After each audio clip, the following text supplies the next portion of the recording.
नमस्कार. कवी वैभव जोशी यांची एक सुंदर कविता आहे. किती दिसावी आई सुंदर. किती दिसावी आई सुंदर, काय तुम्हाला सांगू मी. सुरकुत्यांमुळे पडलेली भर, काय तुम्हाला सांगू मी. झुंजू मुंजू होता होता श्लोक तिचे पडती कानी. खजील होत मग उठतो भास्कर, काय तुम्हाला सांगू मी. दिशा दिशांवर वात्सल्याने हात फिरू लागता तिचा. बालक होते उभे चराचर, काय तुम्हाला सांगू मी. काय तुम्हाला सांगू मी, तो राग तिच्या डोळ्यांमधला. आणि त्यासही हळवी झालर, काय तुम्हाला सांगू मी.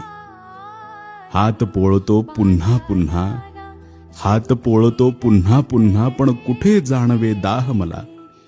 येत राहते कुठून फुंकर, काय तुम्हाला सांगू मी.